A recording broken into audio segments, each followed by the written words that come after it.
விவாகரத்து கோரி நடிகர் ஜெயம் ரவி தாக்கல் செய்த வழக்கை விசாரித்த சென்னை குடும்ப நல நீதிமன்றம் ஜெயம் ரவி மற்றும் அவரது மனைவி சமரச தீர்வு மையத்தில் பேச்சுவார்த்தை நடத்த உத்தரவிட்டுள்ளது. வழக்கின் விவரம் என்ன? சினிமாவில் முன்னணி நடிகராக வலம் வரும் ஜெயம் ரவி கடந்த 2009ஆம் ஆண்டு தயாரிப்பாளர் சுஜாதா விஜயகுமாரின் மகளான ஆர்த்தி என்பவரை திருமணம் செய்து கொண்டார். இவர்களுக்கு 2 குழந்தைகள் இருக்கிறது. தமிழ் சினிமாவின் ஆதர்ஷ் தம்பதிகளாக இருவரும் பலம் வந்த நிலையில் திடீரென ஜெயம் ரவி ஆர்த்தியை பிரிவதாக கடந்த செப்டம்பரில் அறிக்கை வெளியிட்டார். அதன் பிறகே இருவரும் கருத்து வேறுபாடு ஏற்பட்டு தனித்தனியாக பிரிந்து வாழ்ந்து வருகின்றனர் என்ற தகவல் வெளிச்சத்திற்கு வந்தது.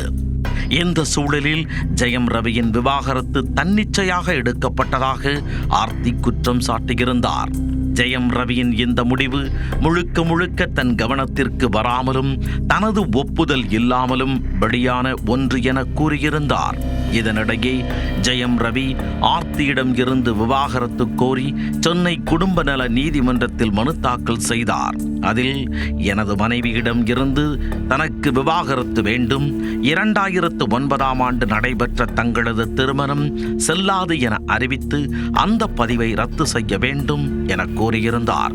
இந்த வழக்கு சென்னை 3வது குடும்ப நல நீதிமன்ற நீதிபதி தேன்மொழி முன்பாக வெள்ளிக்கிழமை விசாரணைக்கு வந்தது.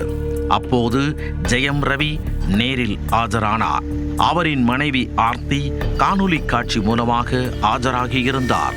வழக்கை விசாரித்த நீதிபதி இருவருக்கும் இடையிலான பிரச்சனை தொடர்பாக குடும்ப நல நீதிமன்றத்தின் சமரச தீர்வு மையத்தின் மூலமாக இன்றே இருவரும் பேச்சுவார்த்தை நடத்த உத்தரவிட்டார்.